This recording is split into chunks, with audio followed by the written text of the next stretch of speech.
ओम नमः।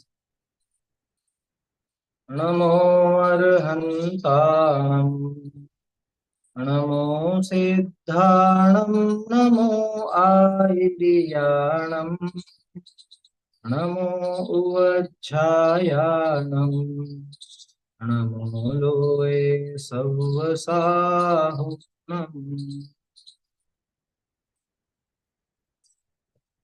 तो मंगलाचरण पढ़ना चाहते हैं तो मंगलाचरण करें।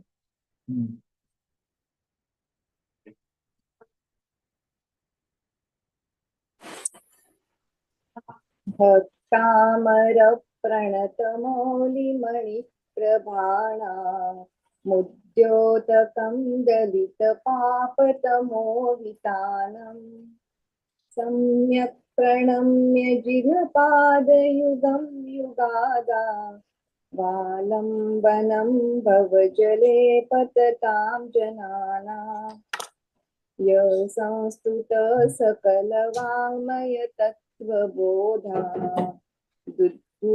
बुद्धिपटुभिः सुरलोकनाथैः स्तोत्रैः जगत्प्रीतयचित्तहरैरुदारैः तोषैकिलाहमपि तं प्रथमं जिनेन्द्रम्।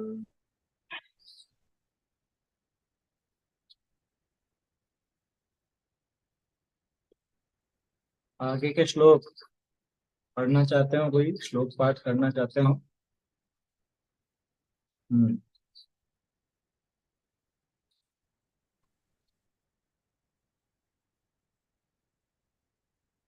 बोलिए।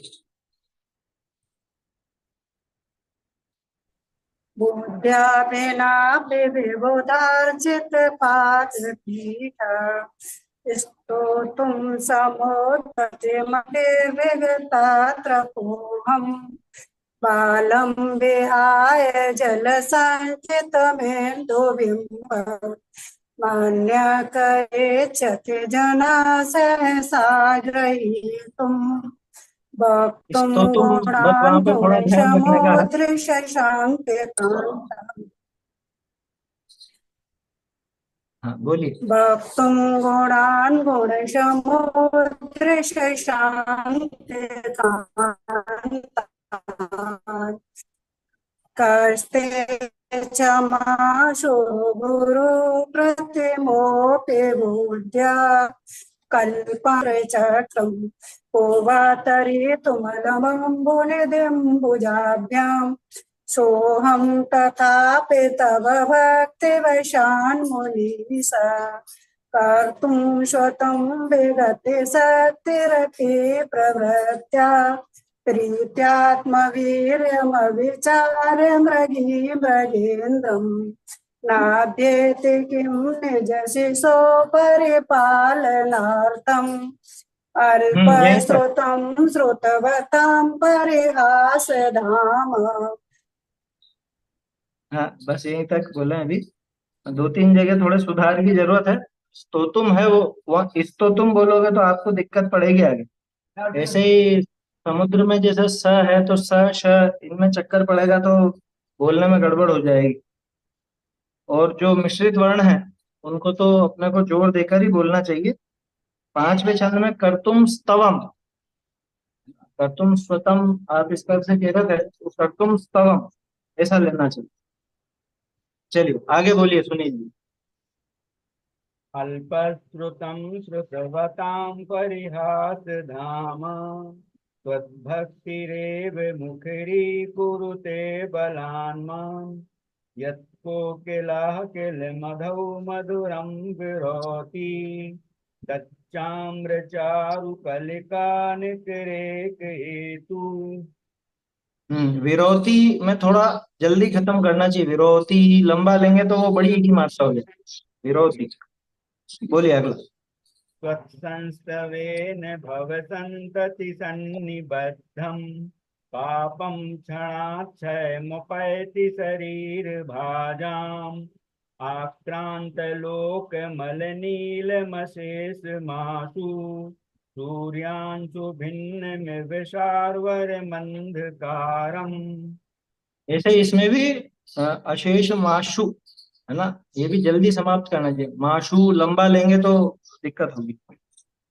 एक और पढ़ूं। बोलिए। पढ़िए पढ़िए।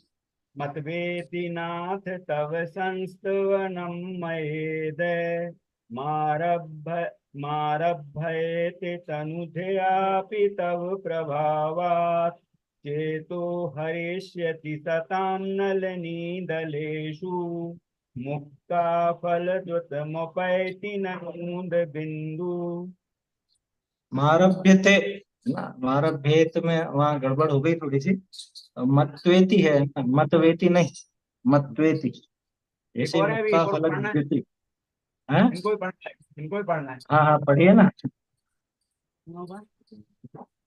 आस्तां तव स्तव नमस्ते समस्ते दोषं तत्सङ्गतथापि जगितां दुरितानि हन्ति दूरे सहस्रकिरणा कुरुते प्रभैव पद्माकरेषु जलिजानि विकासकाञ्जी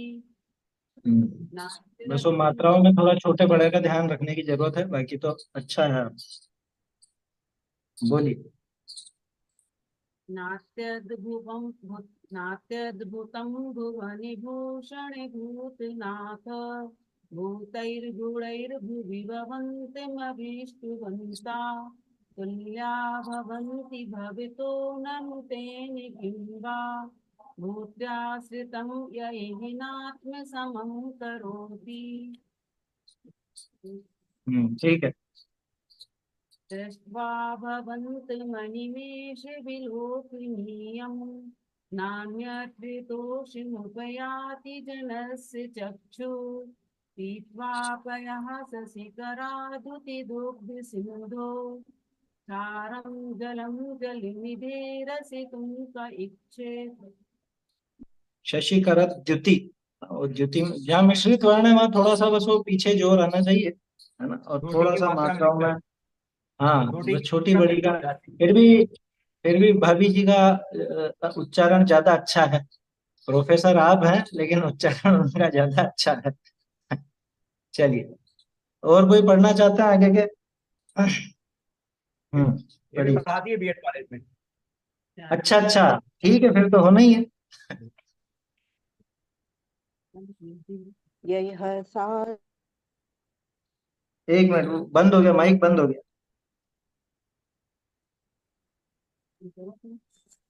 हाँ। यह शान्तराग रुचिभिः परमाणुभिस्त्वं निर्मापितस्त्रिभिर्भुवनैकललामभूत तावन्त एव खलु ते प्रणव पृथिव्याम् यत्ते समानमपरं न हि रूपमस्ति।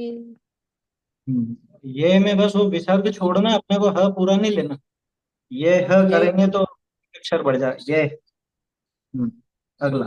वक्त्रं क्वते सुरनरोरगनेत्रहारी निःशेषनिर्जितजगत्कृतयोपमानम् बिम्बं कलङ्कमलिनं क्व निशाकरस्य यद्वासरे भवति पाण्डुपलाशकल्पम् ठीक है। सम्पूर्णमण्डलशशाङ्ककलाकलाप शुभ्रागुणास्त्रिभुवनं तव लङ्घयन्ति ये संसृतास्त्रिजगदीश्वरनाथमेकम् कस्तान्निवारयति सञ्चिरतो यथेष्टम्। सही है। चलिए आगे, और कोई पढ़ना चाहते हैं?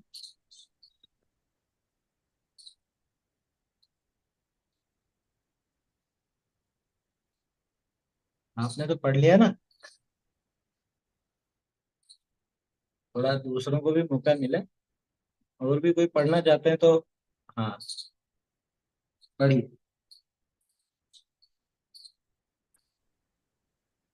क्षेत्रं किमात्र यदि ते ते दशाङ्गनाभे नीतं मनागपि मनो न विकारमार्गम् कल्पान्तकालमरुताचलिताचलेन किं मन्दरादिशिखरं चलितं कदाचित्।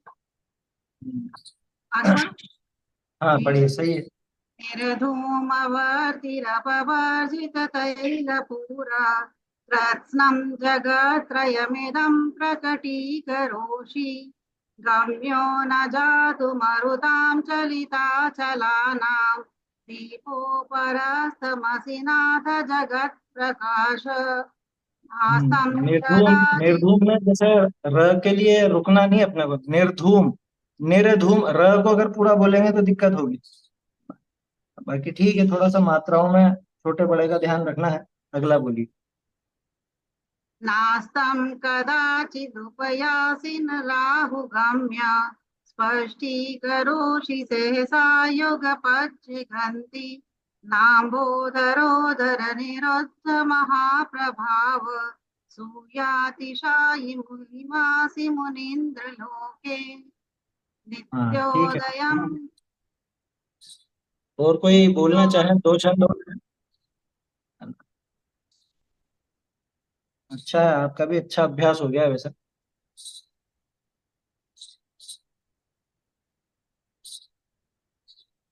चलिए आप ही बोल लीजिए कोई और। हाँ ठीक है। दीपाली जी बोलो। हाँ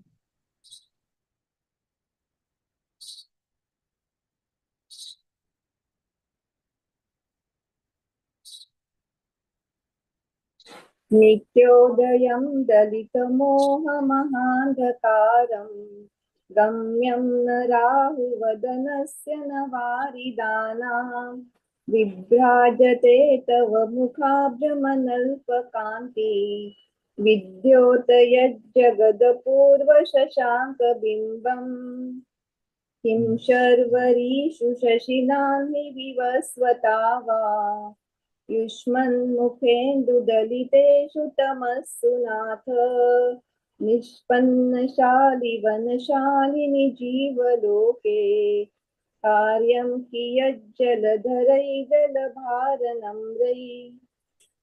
हाँ ठीक है। विद्योतयत में मुझे ऐसा लगा ध्य की जगह ध्य, ध्य बोलने में आया। विद्योतयत, वो विद्योतयत है, द और य, ध और य नहीं। बाकी तो सही है ना। श श में थोड़ा सा अपने को ध्यान देना चाहिए। निष्पन्न, वो श षटकोण का जो है, निष्पन्न, निष्पन्न नहीं, निष्पन्न, वहां थोड़ा सा अंतर आता है। चलिए, तो यहाँ तक अपनी चर्चा हो गई थी। पिछली कक्षा में अपन ने यहाँ तक देखा था कि सूरज और चांद की इस दुनिया में क्या जरूरत है, कि जब जिनेंद्र देव के द्वारा ही सारा प्रकाश कर दिया गया है तो दिन में सूरज की, रात में चांद की कोई आवश्यकता नहीं रही। ये एक अतिशयोक्ति जैसा वर्णन है ना, अलंकारिक वर्णन है, अलंकारों का बहुत बढ़िया प्रयोग है भक्तामर स्तोत्र में। अब अपन जिनेंद्र देव के ज्ञान की महिमा ये देखते हैं 20वें छंद। बहुत बढ़िया छंद है। अब 20 से लेके समझ लीजिए 25-26 तक ये ऐसे अलग से बहुत सुंदर छंद हैं। भाव भी बहुत अच्छे भरे हुए हैं और अपने को इनका आशय समझ करके वैसी महिमा आनी चाहिए। देखते हैं 20वां। ज्ञानम यथा त्वयि विभाति कृतावकाशम नैवं तथा हरिहरादिषु नायकेषु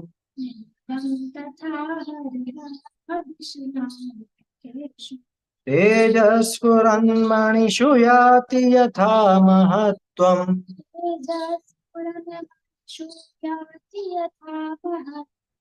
नैवं तु काच शकले किरणाकुलेऽपि।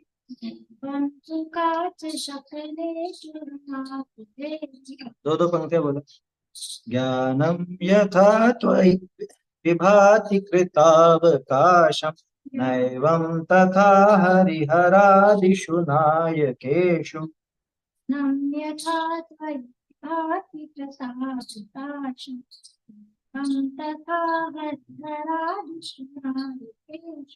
तेजस्फुरन्मणिषु याति यथा महत्त्वम् नैवं तु काच शकले किरणाकुलेऽपि। स्फुरन्मणिषु याति यथा महत्त्वम्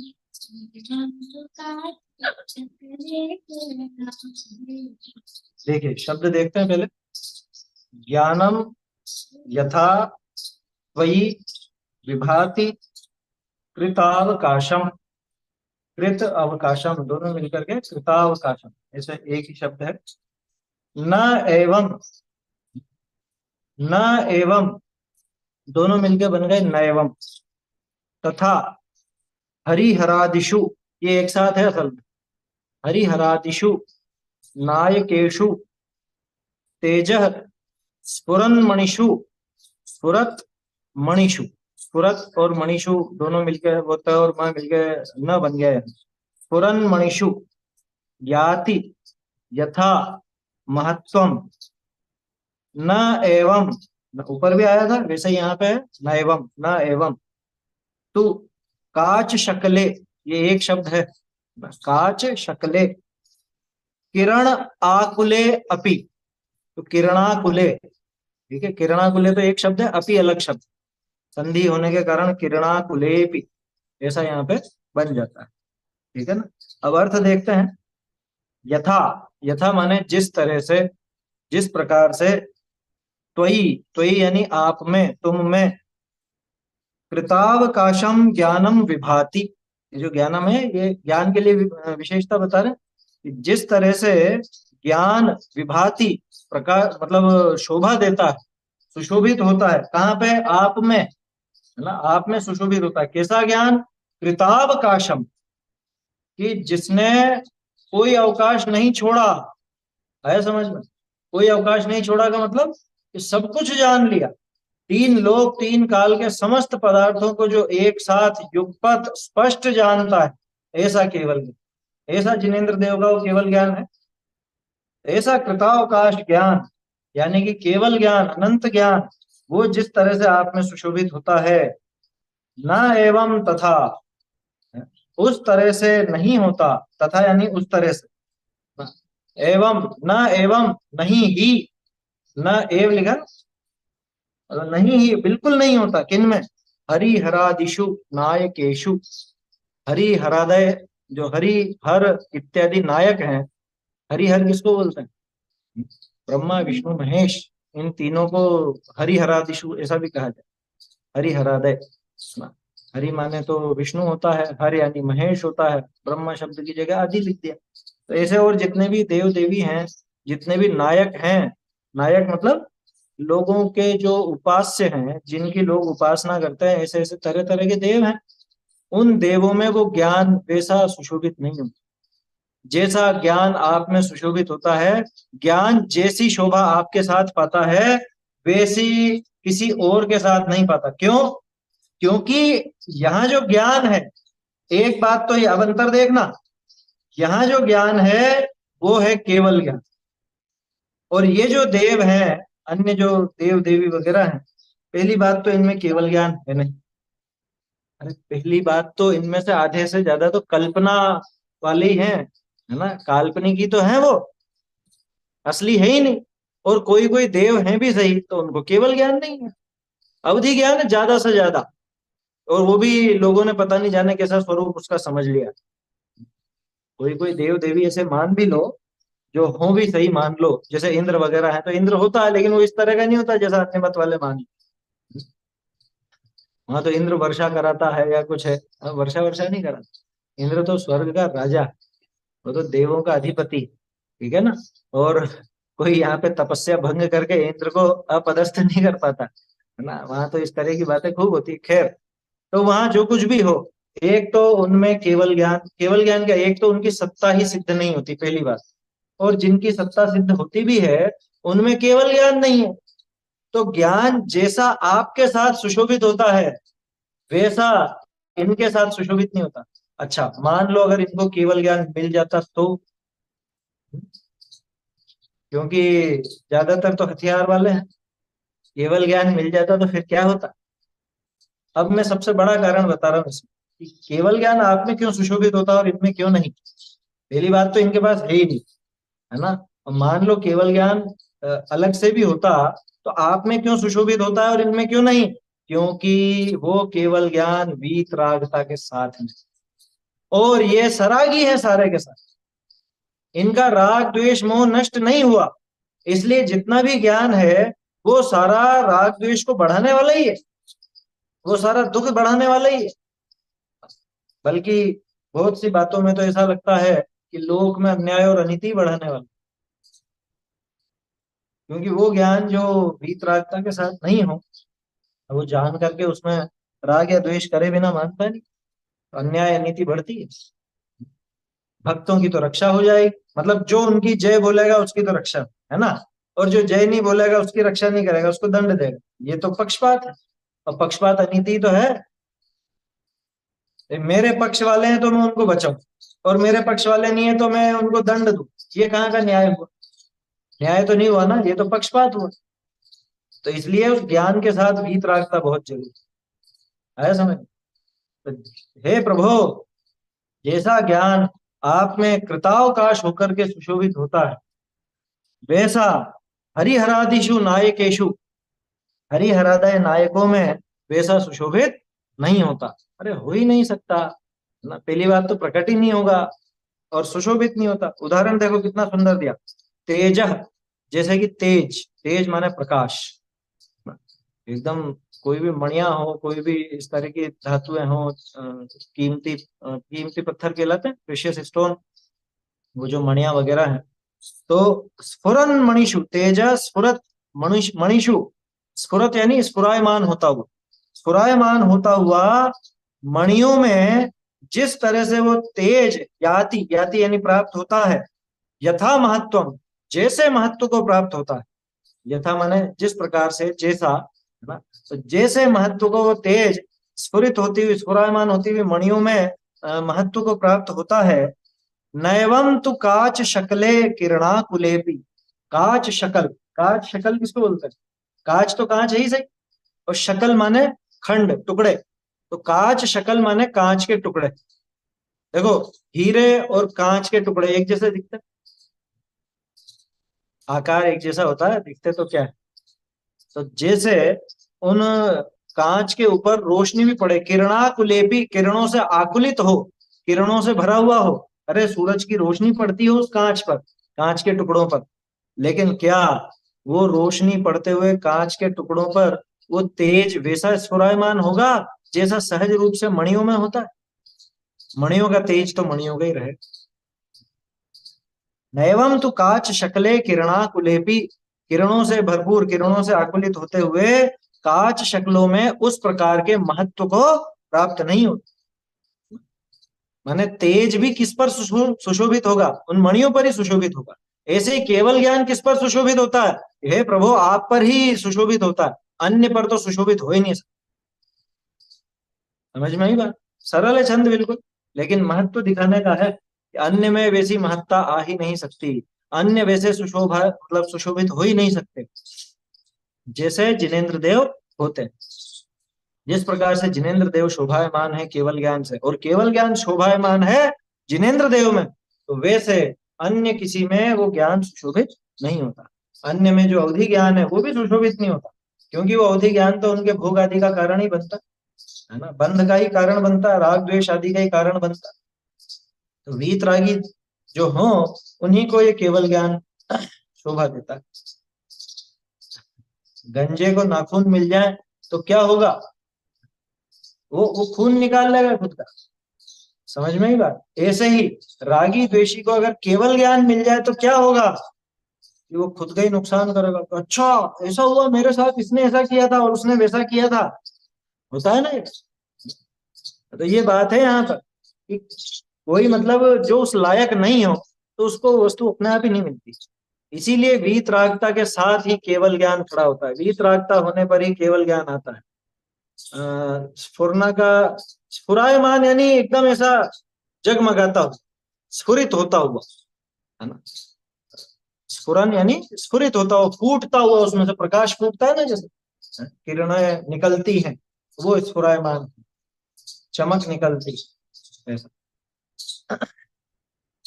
तो नैवम तु काच शकले किरणाकुले, काच शक्लों में यानी कि काच खंड में भले वो किरणों से आकुलित हो और वो मणि तो अंधेरे में भी रखी हो तो भी उसमें तेज रहे। जैसे बहुत सी मणियां ऐसी होती है ना, वो रात में भी एकदम जगमगाहट रोशनी कर देती है। समझ में आई बात?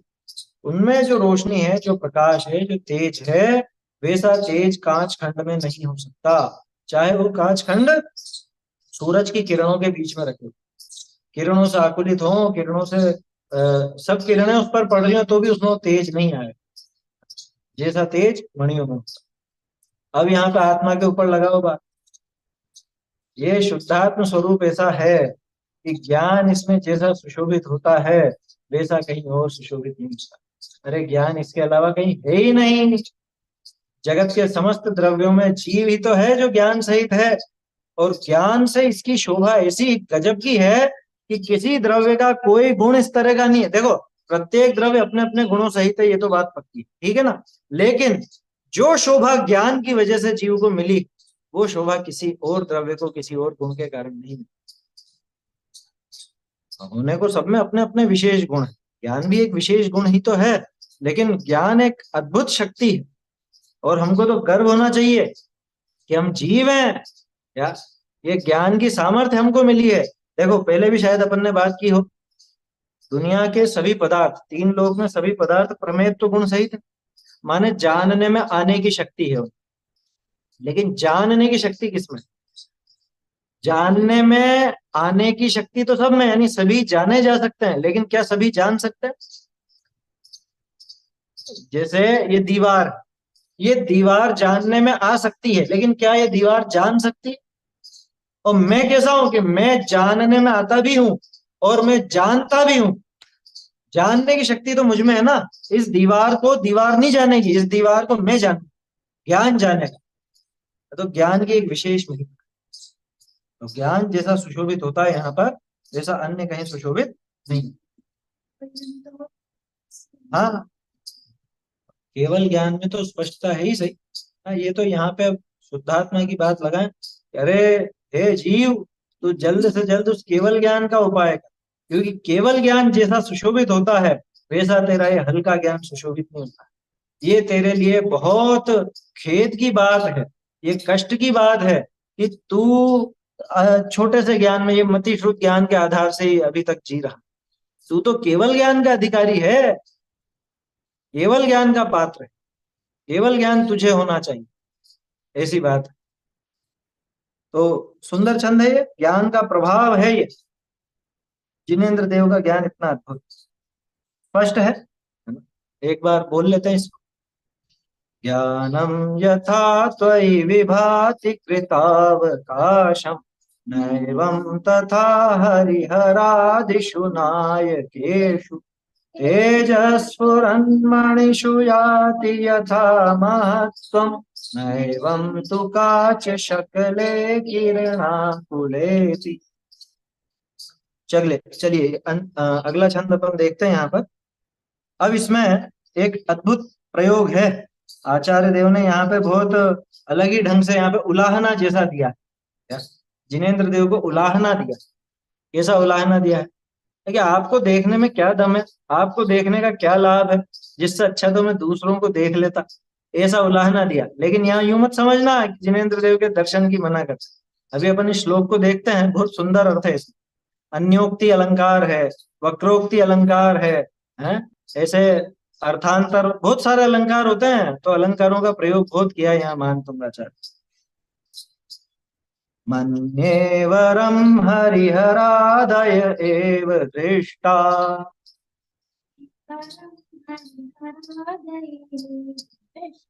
दृष्टेषु येषु हृदयं त्वयि तोषमेति,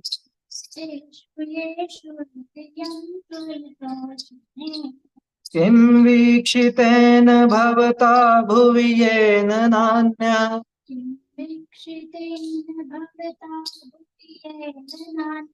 कश्चिन्मनोहरति नाथ भवान्तरेऽपि।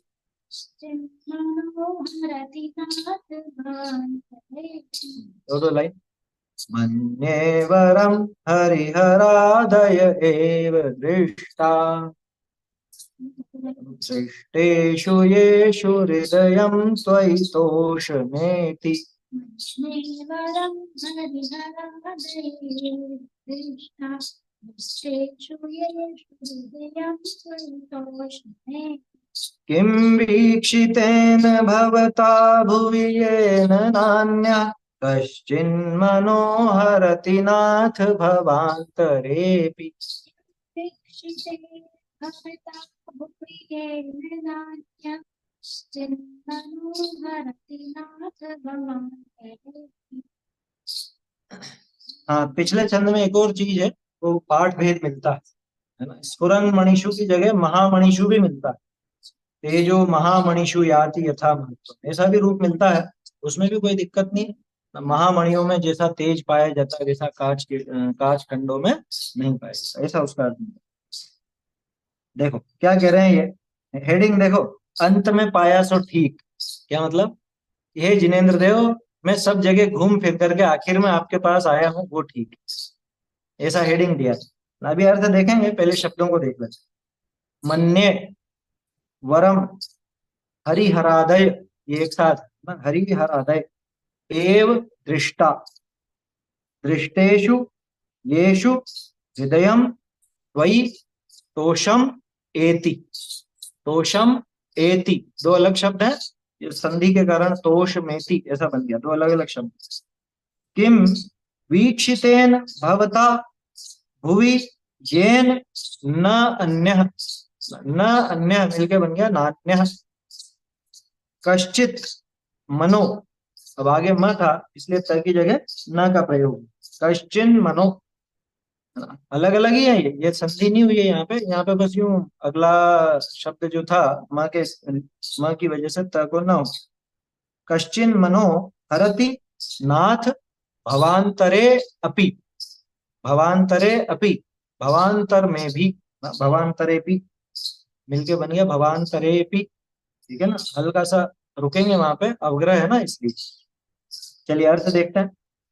मन्ये वरम, वरम यानी श्रेष्ठ होता है वैसे तो, लेकिन यह वरम का अर्थ अच्छा हुआ। मन्ये वरम, मन्ये मतलब मैं मानता हूं, मैं मानता हूं कि ये बहुत बढ़िया हुआ। वरम यानी श्रेष्ठ हुआ, अच्छा हुआ। क्या अच्छा हुआ?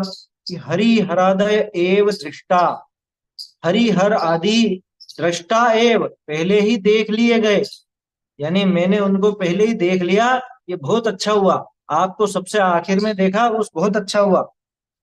क्यों? कि दृष्टेषु येषु, है ना, जिनको देख लेने पर, येषु यानी जिनके, अब वो सप्तमी का प्रयोग है क्योंकि इधर भी दृष्टेषु है ना, इस वजह से। तो जिन्हें दृष्टेषु देख लेने पर, हृदयम त्वयि तोषम एति, मेरा जो हृदय है वो आप में संतोष को, तोष यानी संतोष, एति यानी प्राप्त होता है। ये बहुत अच्छा रहा जो मैंने हरिहर आदि इन सब जो ये जो तरह तरह के देवी देवता हैं इनको पहले ही देख लिया, जो इनको देखने के बाद आप में मेरा हृदय संतुष्ट हो गया। ये बहुत अच्छी बात है। क्यों? किम वीक्षितेन भवता, भवता वीक्षितेन किम, भवता यानी आपको, वीक्षितेन देख लेने से किम क्या लाभ है? आपको अगर मैं पहले देख लेता तो उसमें क्या लाभ होता? क्यों? भुवि, भुवि यानी इस पृथ्वी पर, ये तो जिसकी वजह से, जिसकी वजह से, किसकी वजह से? वीक्षितेन। किम भवता वीक्षितेन, आपको देखने से क्या लाभ है? येन जिसके कारण, भुवि यानी इस पृथ्वी पर, अन्य, अन्य कोई, अन्य कश्चित, ये कश्चित शब्द अन्य के साथ लगा, अन्य कश्चित कोई अन्य, मनो न हरति, न शब्द ऊपर आ गया ना, न, अन्य के पहले न है, मनो न हरति मन को हरण नहीं कर पाता, भवांतरे अभी, इस भव में नहीं अगले भव में, भव भवांतरों में भी, अपि यानी भी, तो भव भवांतरों में भी कोई फिर मन को हर नहीं पाता। इसलिए आपको देख ले में पहले तो कोई और मन को हरण ही नहीं करेगा, तो दूसरी चीजें तो देखने से ही रह जाएगी ना भगवान है। इसलिए आपको पहले देखने से अच्छा तो ये था कि मैं इनको देख चुका। ये ध्यान रखना, अन्य को देखने की प्रेरणा नहीं दे रहे हैं, ये इसमें महानता ही दिखा रहे हैं कि हे प्रभु ये बहुत अच्छा रहा जो आपके पहले मैंने औरों को जान लिया, क्योंकि अगर आपको मैं शुरू में ही जान लेता तो बाकी को तो जानने की इच्छा ही नहीं होती। बाकी जो देव देवी आदि कहलाते हैं वो लोग तो मन को हर ही नहीं सकते थे, आपको देखने के बाद कौन हरेगा मन? तो ये प्रशंसा है या निंदा है, क्या है? ये प्रशंसा ही है, ये प्रशंसा का एक प्रकार है। कि अच्छा हुआ मैंने सारे सब कुछ देख लिया, लेकिन तुम्हारे जैसा पहले नहीं मिला था। अगर आप पहले मिल जाते तो कुछ और देखने की इच्छा ही नहीं होती, फिर तो ये सब देखने रह जाते। ये एक तरह का क्या कहें अपन, उलाहना है, उलाहने जैसा है। अर्थांतर निकलता है इसमें कि आपको देखने के बाद उस दिशा में मेरा कदम ही नहीं उठता, उनकी तरफ कदम ही नहीं बढ़ता है। क्या देखता फिर मैं उनको? क्योंकि आप ही इतने मनोरम हैं, आप ही इतने क्या कहें वैभववान हैं और आश्चर्यकारी हैं कि आपसे मन ही नहीं भरता कि किसी और को देखने का। इसलिए उन्होंने कहा कि अच्छा हुआ जो उनको पहले ही देख लिया, क्योंकि फिर तो देख ही नहीं पाते। जिनेंद्र देव अगर पहली बार में मिल जाते तो उनको देख ही नहीं पाते। अभी जैसे नई पीढ़ी है ना, अब कोई सोचे कि अच्छा हुआ, जैसे अब तो मोबाइल आते हैं इस तरह के, अब छोटे छोटे से बच्चे, 2-3 साल के बच्चे, वो सीधे ही वो मोबाइल चलाते हैं, एंड्रॉइड मोबाइल। कि अच्छा हुआ जो हमने टेलीफोन और वो बटन कीपैड वाले फोन पहले ही चला लिए, क्योंकि अगर ये पहले मिल जाता तो उनका अनुभव कौन करता? बात समझ में आ गई? अच्छा हुआ जो हमने पहले ही वो सब चीजें देख ली। नहीं तो आज के युग में पैदा होते हैं तो वो सब चीजें तो देखने को ही नहीं मिलती। कैसे टेलीफोन लगाया जाता था और कैसे वो कीपैड वाला फोन चलाते थे, हैं? और पहले, उसके भी पहले तो वो डायल घुमाते थे गोल गोल, हैं? गोल चक्के वाला फोन होता था ना पहले।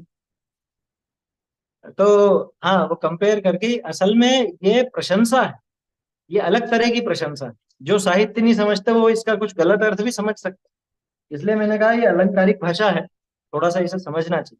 तो यहाँ जिनेंद्र देव की प्रशंसा ये कि हे प्रभु, जगत में कोई ऐसा नहीं कि जो आपके समान मन को मोह लेने वाला। आप इतना मन मुग्ध कर देते हैं, किसी और जगह तो मन लगता ही नहीं।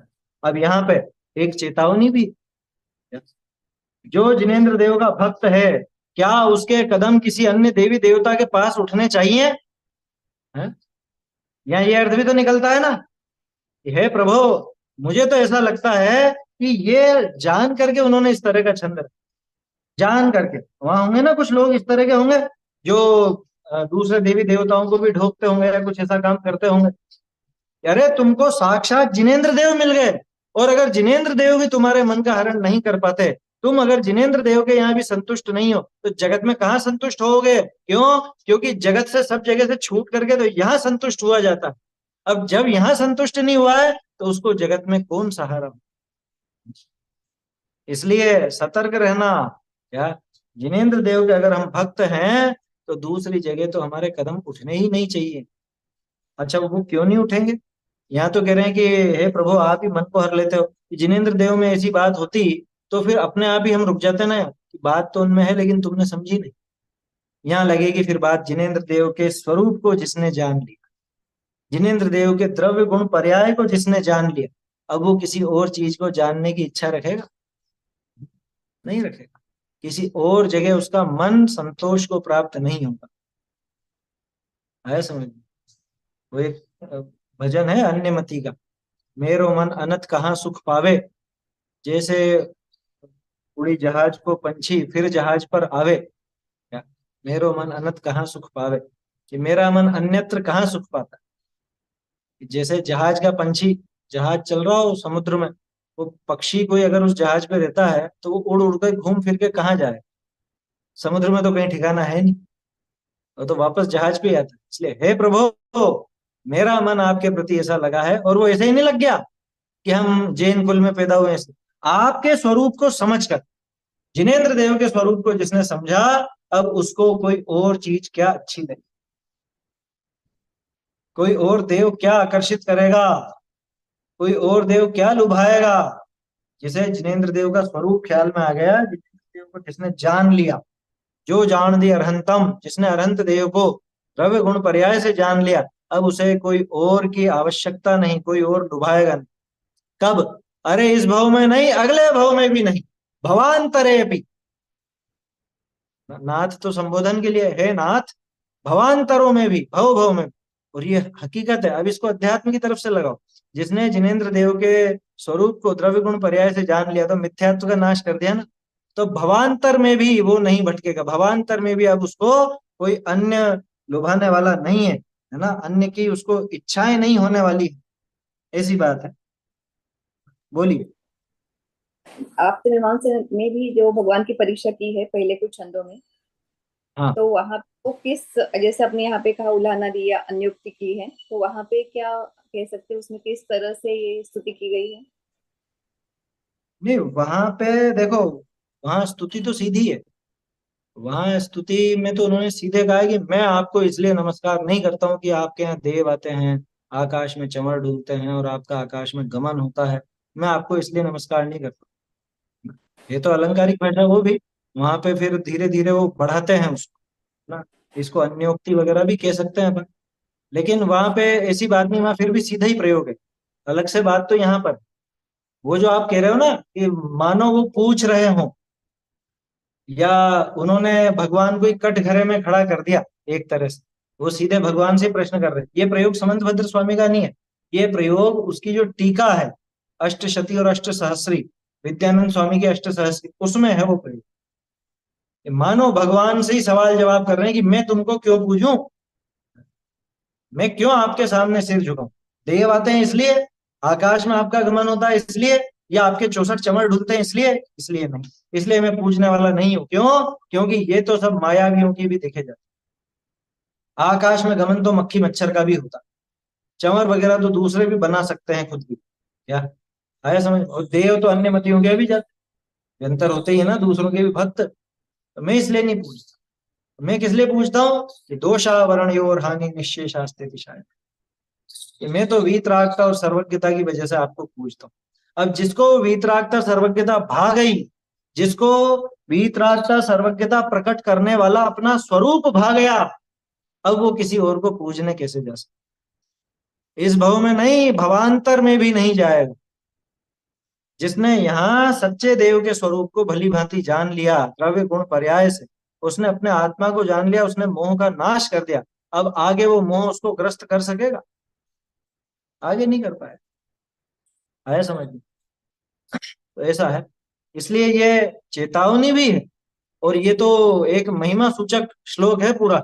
हे जिनेंद्र देव, ये बहुत अच्छा रहा जो सबसे आखिर में आपको पाया मैं। क्यों? कि आप अगर पहले मिल जाते तो ये दूसरे तो मैं देख ही नहीं पाता, इनको देखने का तो मन ही नहीं होता।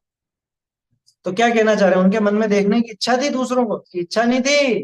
वो तो ये एक उलाहना सा ऐसा दे रहे हैं कि अच्छा रहा जो आपको देखा। क्यों? कि आपको ही देखना श्रेष्ठ है।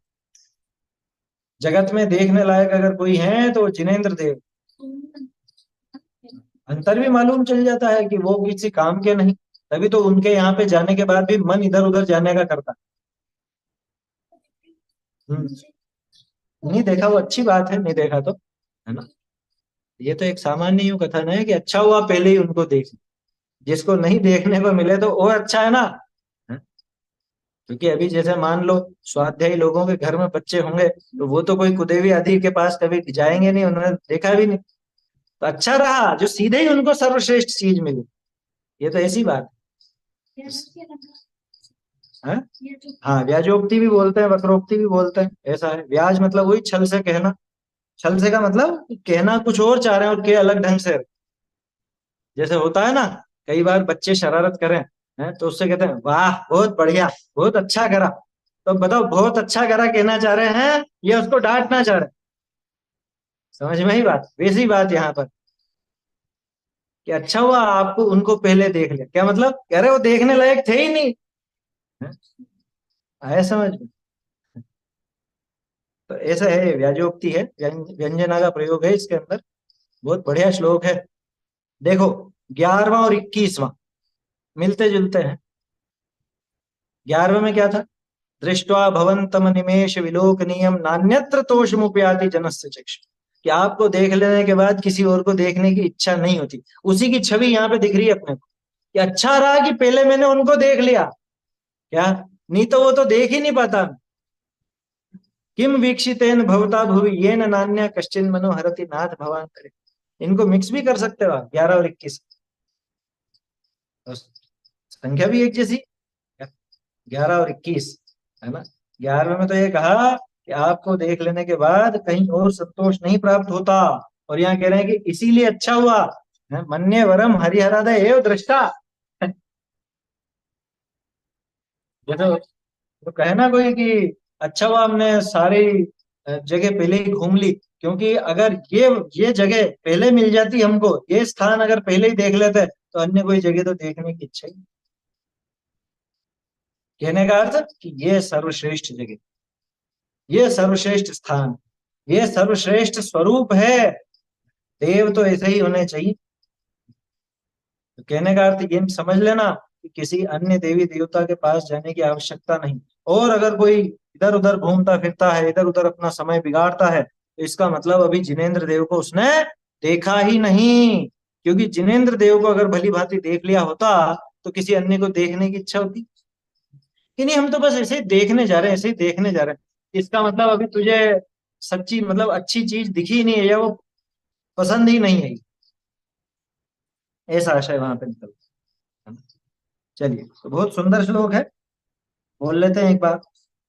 मन्ये वरम हरिहरादिषु एव श्रेष्ठा, हरिहरादय एव श्रेष्ठा, श्रेष्ठेषु येषु हृदयं त्वयि तोषमेति, किं वीक्षितेन भवता भुवि येन नान्यः कश्चिन्मनोहरति नाथ भवान्तरेति। अब इसके आगे बहुत बढ़िया श्लोक एक और है कि आपकी माता को भी धन्य है, क्या, क्योंकि आपके जैसा बेटा कोई और पैदा कर नहीं सकता, आपकी माता को भी धन्य। अच्छा देखो, उसमें अपन ने आध्यात्मिक अर्थ नहीं देखा क्या।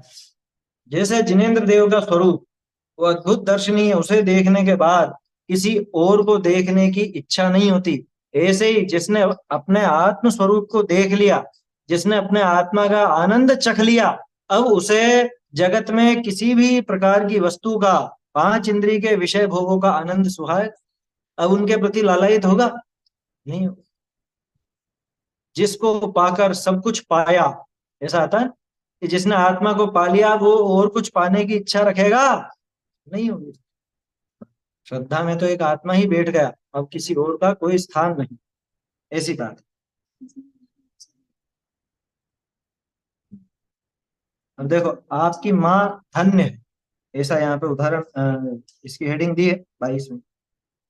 स्त्रीणाम शतानि शतशो जनयन्ति पुत्रान्, शतानि शतशो जनयन्ति पुत्रान्, नान्यासुतं त्वदुपमं जननी प्रसूता, सुतं त्वदुपमं जननी सुता। सर्वादिशो दधति भानि सहस्ररश्मिम्, सर्वादिशो ददति भानि सहस्ररश्मिम्, प्राच्यैव दिग्जनयति स्फुरदंशुजालम्। चैव दिग्जनयति स्फुरदंशुजालम्। दो लाइन बोलते हैं। स्त्रीणां शतानि शतशो जनयन्ति पुत्रान्, नान्यासुतं त्वदुपमं जननी प्रसूता, शतानि शतशो जनयन्ति पुत्रान्, नान्यासुतं त्वदुपमं जननी प्रसूता। सर्वादिशो दधति भानि सहस्ररश्मिम्, प्राच्यैव दिग्जनयति स्फुरदंशुजालम्। सर्वादिशो ददति भानि सहस्ररश्मिः, चैव दिग्जनयति स्फुरदंशुजालम्। देखिए, स्त्रीणाम शब्द देखते हैं पहले। अब यहाँ पे आपको सावधानी रखनी पड़ेगी, यहाँ अगर ई लगाओगे तो सब गड़बड़ हो जाएगा, स्त्री नाम कर दोगे तो आगे बोलने में दिक्कत आएगी। स्त्री नाम शतानि शतशो जनयंती पुत्रान, ठीक है, इसमें कोई संदेह नहीं है, सब अलग अलग शब्द हैं। न अन्या, नान्या, नान्या शब्द नहीं है, न अन्या, दो अलग अलग शब्द। न अन्या सुतम, त्वत उपमम, त्वत अलग शब्द है, उपमम शब्द अलग है, दोनों मिलके बन गया तदुपमम, है ना। यहाँ भी थोड़ी सी जीवान अटकेगी आपकी, बहुत से इसको तदुपमम पढ़ेंगे, लेकिन ये त्वदुपमम, ठीक है ना। जननी प्रसूता, सर्वाह दिशो, दिशा है असल में तो वो आगे की वजह से ओ हो गया इस अर्थ का। ददती भानि सहस्र रश्मिम, ये एक शब्द है, सहस्र रश्मिम, सहस्त्र नहीं है ना, यहाँ बोलने में ध्यान रखिएगा, सहस्र ना कि सहस्त्र, सहस्र रश्मिम। प्राची एव, दो शब्द है, प्राची एव मिलके बना प्राच्येव। दिक जनयति, ये दोनों अलग शब्द मिलके बन गया दिक जनयति। स्फुरत अंशुजालम, अंशुजालम और स्फुरत, ठीक है, दो अलग शब्द हैं, मिलके बन गया स्फुरद अंशुजालम, ठीक है ना। देखते हैं अर्थ इसका। स्त्रीणाम शतानि, स्त्रियों के सैकड़ों, क्या मतलब कि सैकड़ों स्त्रियां, है समझ में। ये संस्कृत से शब्द का अर्थ निकालोगे तो भाव नहीं बैठेगा। स्त्री नाम तो स्त्रियों के, फिर शतानी तो सैकड़ों, तो इसका क्या अर्थ निकला कि सैकड़ों स्त्री। यूं समझो कि जैसे स्त्रियों के सैकड़ों झुंड, तो इसका क्या अर्थ निकला कि सैकड़ों स्त्रियों के, यही अर्थ है ना। ऐसे तो स्त्री नाम शतानी का मतलब सैकड़ों स्त्रियां, सैकड़ों तो कहने की बात है, असल में तो हजारों लाखों करोड़ों लगा लो क्या। शतशो जनयंती पुत्रान, शतशः पुत्रान जनयंती, शतशः का मतलब भी सैकड़ों। अब कोई सोचेगा शतानी अलग है शतशो अलग है? ये देखो संस्कृत में है ना, संख्या भी पुल्लिंग स्त्रीलिंग नपुंसकलिंग तीनों में अलग अलग चलती, समझ में आई बात। जैसे एक एकम एका, पुल्लिंग हो तो एक होगा, स्त्रीलिंग है तो एका होगा, और नपुंसकलिंग है तो एकम हो, ऐसा है। ऐसे द्वय द्वि दो, ये अलग अलग रूप चलते हैं। ऐसे ही यहाँ पे शतानी पहले स्त्रियों के लिए था, अब यहाँ पे स्त्री शतानी तो एक सामान्य नपुंसकलिंग का प्रयोग, स्त्रीणाम शतानी यानी स्त्रियों के सैकड़ों झुंड। अब शतशः, शतशः यानी सैकड़ों। जनयंती, जनयंती माने पैदा करती, किनको, पुत्रान, ये सैकड़ों स्त्रियां सैकड़ों पुत्रों को पैदा करती, ठीक है ना। अब सैकड़ों के साथ सैकड़ों लगाया तो करोड़ों के साथ करोड़ों लगा लो, अरबों के साथ अरबों लगा लो, अरबों स्त्रियां अरबों पुत्र पैदा करती। लेकिन न अन्या, अन्या न, अन्य कोई नहीं, अन्या जननी न, अन्य कोई जननी ऐसी नहीं है जो त्वद उपमम, आपके उपमा वाले यानी आपके समान, सुतम प्रसूता, आपके समान सुत को, सुत तो समझते हैं सभी, सुत यानी पुत्र, आपके समान पुत्र को प्रसूता यानी पैदा किया हो, ऐसी कोई अन्य स्त्री नहीं। माने आपकी माँ भी जगत में सबसे अलग ही माँ है क्या, ऐसी कोई दूसरी माँ नहीं होती जिसने आपके समान पुत्र को पैदा किया। आप कहने को कह सकते हो सभी तीर्थंकरों की माएँ तो तीर्थंकरों की माएँ रहेंगी ना, लेकिन वो तीर्थंकरों की है ना, अन्य किसी की नहीं है, यूं बता रहा हूँ। यहाँ आचार्य देव ये कहना चाहते हैं कि आपकी जो माता है उनके जैसी तो कोई तीर्थंकर की माता, किसी और की माता नहीं हो सकती, किसी और की माता इस तरह की नहीं होती जो आपके जैसा पुत्र पैदा कर सकती। सरल है। सर्वादिशो ददति भानी, सर्वादिशो सारी ही दिशाएं, है ना, सारी ही दिशाएं भानी, भानी यानी ये जो टिमटिमाते तारे वगैरह होते हैं, नक्षत्र होते हैं, नक्षत्रों को, तारों को, तारिकाओं को, इनको सारी दिशाएं दधती धारण करती है, धारण करती हैं। लेकिन सहस्र रश्मिम अंशुजालम, सहस्र रश्मि किसका नाम, सूरज का। अंशुजालम, अंशुजाल का, अंशु माने किरण, किरणों का वो जाल जो है, और जो सूरज है, और कैसा सूरज, स्फुरत, स्फुरायमान होता हुआ, प्रकट होता हुआ, है ना, उगता हुआ, उगते हुए सूर्य को तो प्राची दिग एव जनयति, प्राची यानी पूर्व, बहुत से लोग प्राची नाम तो रख लेते हैं लेकिन नाम का अर्थ नहीं मालूम होता। पूर्व दिशा को प्राची कहा जाता है। प्राची दिक, दिक यानी दिशा, प्राची दिक एव जनयति, प्राची दिशा ही यानी पूर्व दिशा ही उस स्फुरायमान अंशुजाल सहस्र रश्मि को पैदा करती, प्रकट होते हुए, क्या कहें, चकाचौंध मचाते हुए, स्फुरायमान होता हुआ यानी ऐसा चकाचौंध कर देता हुआ, अद्भुत प्रकाशित होता हुआ जो सूर्य है ना, किरणों का जाल, जो सहस्र रश्मि, दोनों उसके ही नाम है। ऐसे उस सूर्य को पूर्व दिशा ही धारण करती है।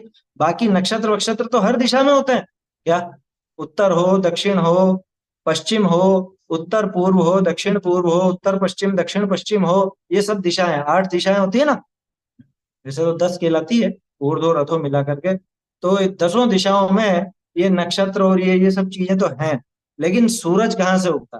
ये सूरज तो पूर्व दिशा से ही उगता। तो उसी तरह से हे प्रभु, आपकी जो माँ है वो भी आपके समान अनोखी है। आपकी माता के जैसी कोई जगत में दूसरी माता नहीं। वो भी वो ही आपको पैदा कर सकती, कोई और आपको पैदा नहीं कर सकता। आपके समान किसी और ने पुत्र को पैदा नहीं किया। इसके 2 अर्थ हैं। एक तो आपके समान पुत्र कोई दूसरा नहीं, ये भी तो अर्थ निकला ना। आपके जैसा दूसरा जगत में कोई पुत्र नहीं होगा, और आपको जिसने जन्मा है उनके समान कोई दूसरी माता नहीं। ठीक है, सरल है श्लोक। तो तीर्थंकर के साथ साथ उनकी माता को भी नमस्कार किया। अब आत्मा पर कैसे लगा कि हे मेरे शुद्धात्म स्वरूप, कि तेरे समान जगत में और कोई सुख का उत्पादक नहीं है, कि जैसा अनंत सुख तू प्रकट करता है, तू प्रकट करके मुझे देता है। वो पर्याय बोलती है इस द्रव्य से, क्या शुद्धात्माभिमुख पर्याय द्रव्य से कहेगी कि हे द्रव्य, हे मेरे प्राणनाथ, तेरे जैसा इस जगत में अनंत सुख देने वाला और कोई नहीं। अच्छा, और अपना सुख कहाँ से प्रकट होता है? कि पूरे जगत में और कोई वस्तु ऐसी नहीं जिसमें से मेरा सुख प्रकट हो, अनंत सुख प्रकट हो। एक आत्मा ही, आत्म स्वरूप ही ऐसा है जिसमें से अनंत अतीन्द्रिय सुख प्रकट हो सकता है। कि दूसरे जीव भी तो, कि दूसरे जीवों से मुझे सुख नहीं मिलेगा, वो मुझे सुख प्रकट करके नहीं देंगे। उनका सुख उनके पास, मेरा सुख मेरे पास, है ना। तो ऐसा सुंदर अर्थ भरा हुआ है इसका। सरल है श्लोक। तो आज भी ये 3 श्लोक अपन ने देखे हैं। इनमें से कोई शब्द पूछना है तो पूछिए। ये तीनों श्लोक बोलने हैं, है ना। बोलिए, एक एक करके कोई बोल सकता है।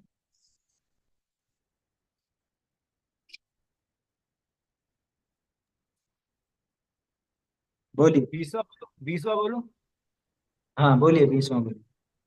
ज्ञानं यथा त्वयि विभाति कृतावकाशं, नैवं तथा हरिहरादिषु नायकेषु, तेजस्फुरन्मणिषु याति यथा महत्त्वं, नैवं तु काचित् सकले किरणाकुलेऽपि।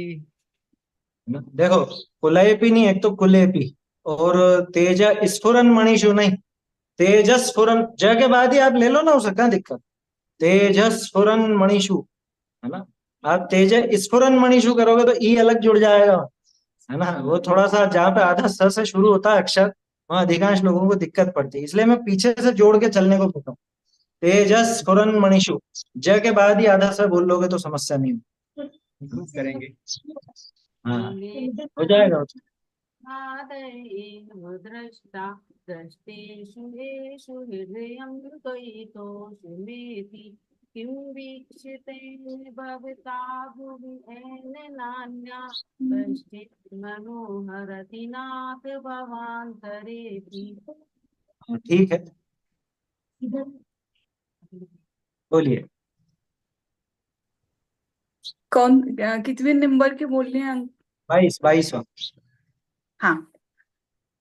श्रीणां शतानि शतशो जनयन्ति पुत्रान्, नान्यासुतं त्वदुपं जननी प्रसूता, सर्वादिशो ददति भानि सहस्ररश्मिं, प्राचेव दिग्जनयति स्फुरदंशुजालम्। ठीक है ना। एक तो स्त्री नाम आपने बिल्कुल सही लिया। मैं वही सोच रहा था यहाँ पे गड़बड़ तो नहीं होती, लेकिन आगे किसमें, तदुपमम में या उसमें कहीं पे, या तो शायद नेट की वजह से आपका कम सुनने में आया, म छूट गया शायद। या फिर आपने बोला होगा तो नेट की वजह से नहीं सुनने में आया, कुछ बीच में गड़बड़ हुई आपकी हल्की सी, है ना, बाकी तो अच्छा है।